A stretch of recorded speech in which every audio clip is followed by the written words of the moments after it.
Bismillahirrahmanirrahim. And we're not only Turks and Mongols, but a multiplicity of steppe warriors who came from the great steppes of Mongolia and Central Asia. So these ones were surely both the ancestors of Turks and Mongols. By the way, the name Attila comes from Old Turkish vocabulary. Tidak ada yang lebih menakutkan bagi bangsa Romawi saat kejatuhannya selain Sukuhan. Pemimpin mereka adalah Attila, yang dikenal karismatik dan ganas. Pada video sebelumnya kita telah menyaksikan keruntuhan Göktürk, sebuah imperium suku bangsa Turki yang membentang dari tepi pantai di Lautan Pasifik hingga ke Laut Hitam di Ukraina modern saat ini. Video kali ini akan menyajikan informasi tentang asal-usul dan sepak terjang suku bangsa Han yang menjadi penyebab keruntuhan Imperium Romawi. Bagaimana videonya? Mari kita saksikan bersama.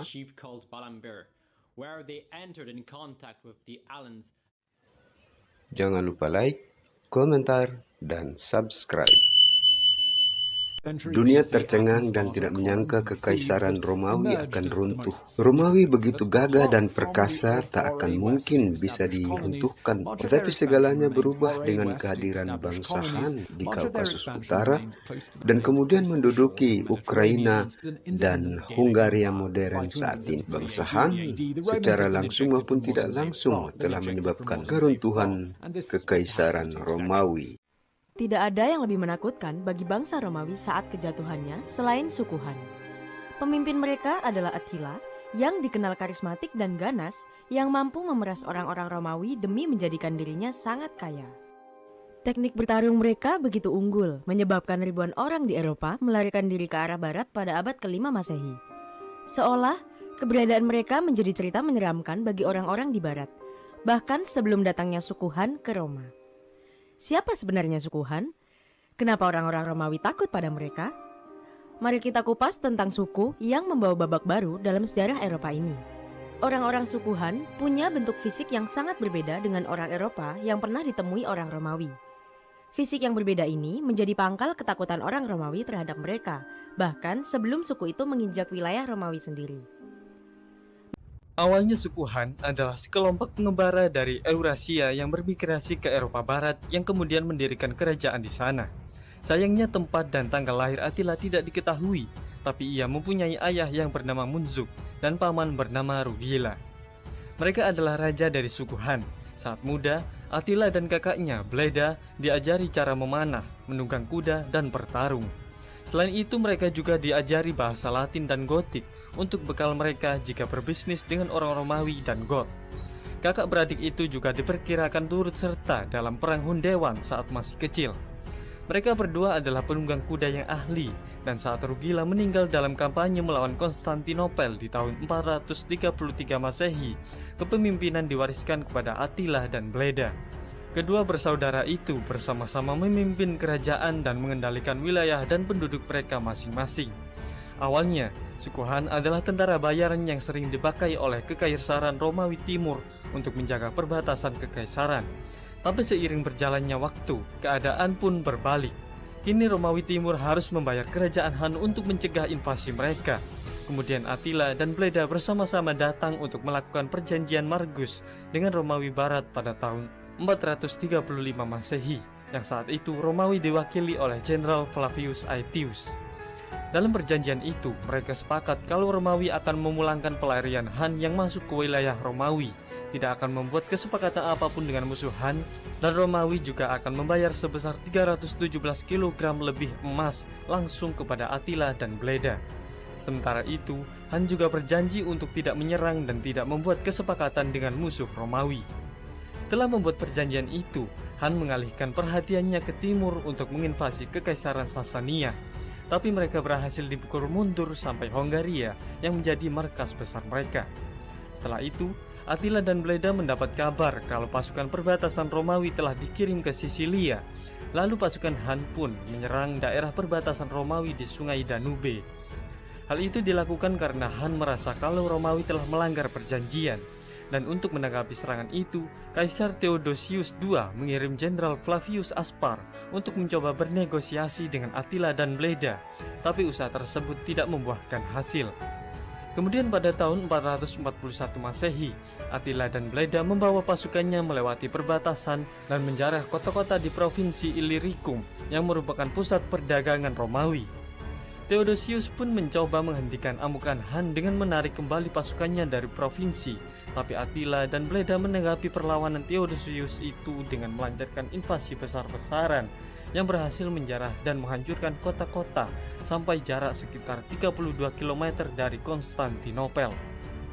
Orang Han telah banyak belajar tentang strategi pengepungan Romawi sejak mereka bertugas di militer Romawi. Theodosius II sadar kalau ia sudah dikalahkan, tapi ia tidak mau mengakui kalau Romawi sudah kalah telak, sehingga jumlah emas yang harus dibayarkan kepada Attila dan Bleda dinaikkan menjadi 3 kali lipat.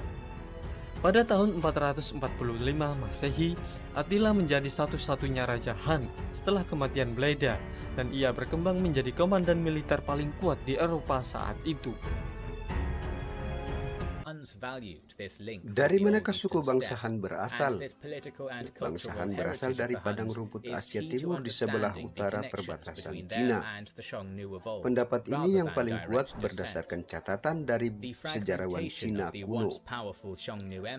Perbatasan utara Cina pernah terbentuk sebuah konfederasi suku-suku bangsa nomaden yang dikenal sebagai Konfederasi Xiongnu atau Xiongnu Empire.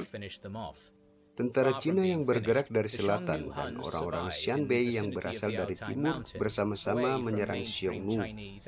Sisa-sisa pasukan Xiongnu kemudian menyingkir ke pegunungan Altai. Di pegunungan Altai, orang-orang Xiongnu dikelilingi oleh suku-suku yang selalu bermusuhan. Di barat dan selatan pegunungan Altai terdapat suku Kangju, Dingling, Wusan, dan Kushan Empire yang selalu memberikan tekanan. Sementara di timur mereka telah diusir oleh dinasti Han dan orang-orang Xianbei. Orang-orang Xiongnu pernah memiliki posisi yang tinggi sebelum mengalami kekalahan. Setelah mengalami kekalahan, posisi Xiongnu berubah total. Mereka berada pada posisi yang paling rendah. Xiongnu mengalami persekusi dari musuh-musuh yang berada di sekelilingnya. Orang-orang Xiongnu mulai menggeliat ketika Kushan Empire mengalami kemunduran. Dinasti Han berada dalam perpecahan membentuk 3 kerajaan. Situasi demikian dimanfaatkan dengan baik oleh orang-orang Xiongnu. Orang-orang Xiongnu kemudian mengumpulkan sisa-sisa kekuatan yang dimiliki, kemudian bermigrasi ke arah barat.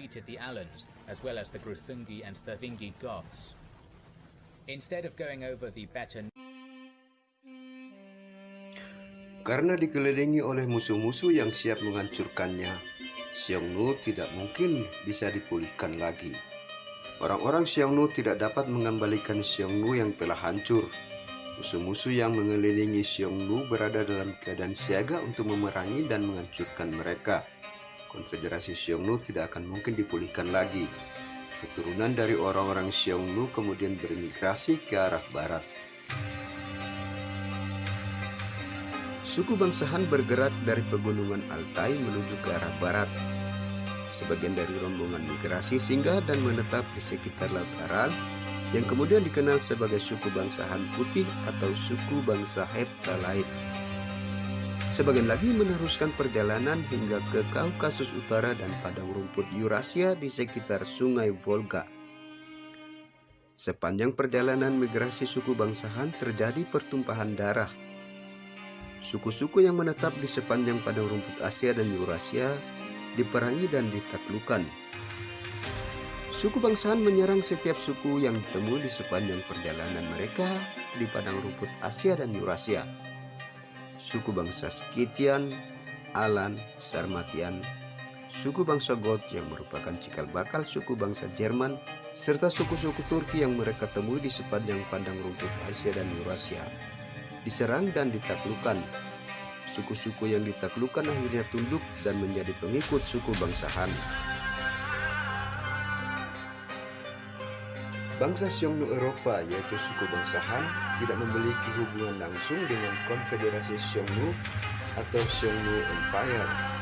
Hubungan ini didasari pada hubungan budaya dan politik antara orang-orang Han di Eropa dan Xiongnu di tanah Asia Timur. Orang-orang Han di Eropa ingin mengembalikan kekuatan dan kehebatan Xiongnu saat sebelum dihancurkan oleh dinasti Han dan Xianbei.